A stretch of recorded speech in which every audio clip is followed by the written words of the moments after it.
ঈদের আনন্দের সাথে সাকিব খানের রকস্টার যুক্ত করেছে বাড়তি উন্মাদনা। দেখা গেছে ঈদের দিন থেকে শুরু করে এখন অবধি বাংলাদেশের বিভিন্ন হলে সিনেমা প্রেমিকদের ভিড়। উৎসব মুখর পরিবেশে পরিবার বন্ধু বান্ধব নিয়ে এনজয় করছে সবাই রকস্টার সিনেমাটি। এইবার সাকিব খানের রকস্টার সিনেমাটি ঘিরে দর্শকদের মাঝে চলছে তুমুল আলোচনা ও সমালোচনা। ছবি দেখা বুবি আইছে তুই বুবি করে দিস ভালোই ছিল কিন্তু ঘুম ধরে গেছে। ভুয়া আগে ভালো ছিল, এখনকার যত সাকিব খানের ছবি আসতেছে সব ভুয়া।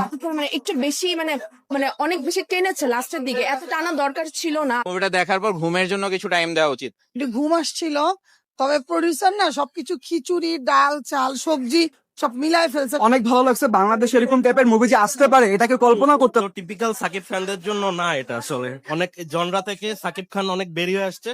এটা ভালো ভালো প্রিয় তারকাকে নতুন রূপে দেখতেই ঈদের দিন থেকেই ভিড় জমিয়েছেন সিনেমা হলে সাকিবিয়ানরা। সিনেমার দৃশ্যকট এবং সাকিবের অভিনয়ে মুগ্ধ সাকিবিয়ানরা। তবে এবারে সাকিবিয়ানরা একটু সাকিবের কাছ থেকে অন্য কিছু চেয়েছিল, তাদের আশা খানিকটা অপূর্ণ থেকে গেছে। মূল সিনেমাটা হচ্ছে গানের উপর দিয়ে, মেনলি হচ্ছে গান, আর অভিনয় তো দুর্দান্ত।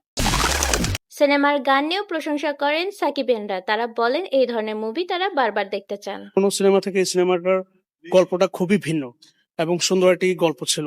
খুব ভালো ছিল, খুব আনন্দ পেয়েছি শাকিব খানের ছবি দেখে। ওভারঅল আমার মনে হচ্ছে যে অনেক সুন্দর হয়েছে মুভিটা। প্রিয় দর্শক, রকস্টার নিয়ে আপনার গুরুত্বপূর্ণ মন্তব্যটি অবশ্যই জানাবেন কমেন্টের মাধ্যমে।